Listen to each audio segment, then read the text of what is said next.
They say a dog is man's best friend. Well, people in Utah, Illinois, and Maryland have lost their furry friends over the past week. 3 dogs in separate instances killed by law enforcement officers. And that has some people asking, why? We really wish they would have another way to get a dog under control rather than putting a bullet to it. Kitty Smith buried her dog Fisher today, 2 days after he was shot to death by a Rock Island County Sheriff's deputy. We're extremely hurt. He's a family pet, never caused anybody any harm. It's just wrong. He's never been excessive. He's never lunged at anybody. The idea that he attacked an officer just, it doesn't make sense. So I believe my dog came out of the dog kennel to see what was going on, who was here, stopped right here, and that was his last moments. Sean says he found a single gunshot to Geist's head.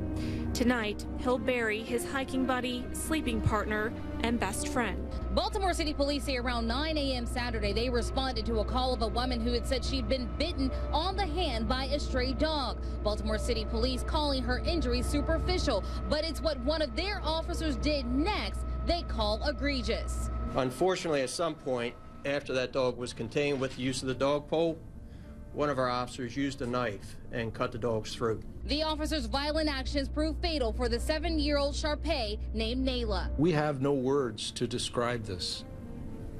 To say that we're appalled at the allegations, I think, is an understatement.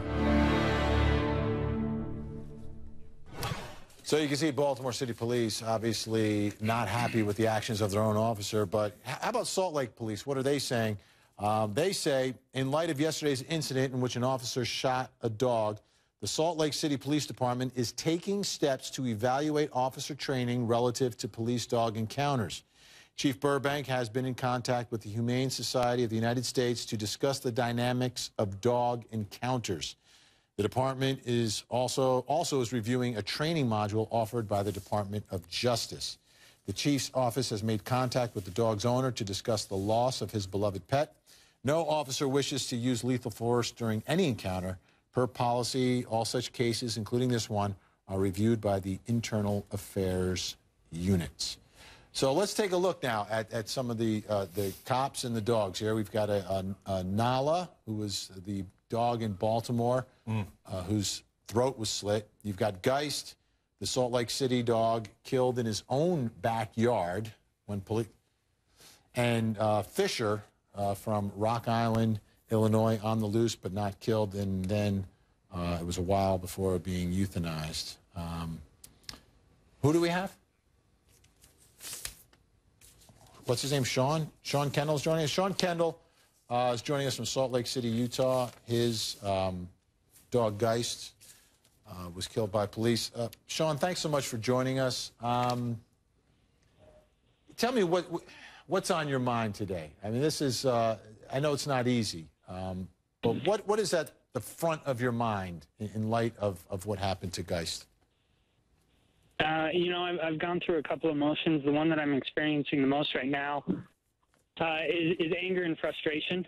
My best friend, my dog, my companion of almost 2.5 years was killed Wednesday evening by a police officer for absolutely no reason.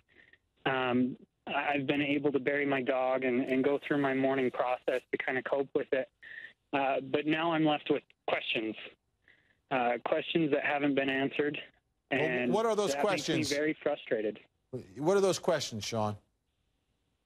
Why did the officer go into my backyard? Why didn't he identify himself and make enough noise to alert the homeowner, myself, my dog? Why did he resort immediately to shooting my dog in the head? Why didn't he try and back out and leave? Why didn't the officer use pepper spray, taser? You know, I would rather he kick at my dog and I mend a couple of broken bones than have to bury him. Those are the questions that I'd like answered, and I keep getting, it's under investigation. We'll give you a complete case file if you show up in person. You know, I just want answers as to why this officer was, first off, trespassing on private property And secondly, why he felt the need to immediately shoot my dog in the head. I am grateful that this officer was able to make it very quick and painless for my dog. That I am grateful for. Well, Sean, really sorry for your loss of Geis. And, you know, we have the picture that you provided, and that is just a priceless picture. You look at those two eyes staring at you. And I'm not a dog owner myself, and I'm like melting looking at this at Geist. Sean, thanks so much for sharing your story. And it's an important one because we're starting to see a little bit of a pattern here across the country, and we're going to try to flush out some of the issues. And I hope you get the answers that you deserve.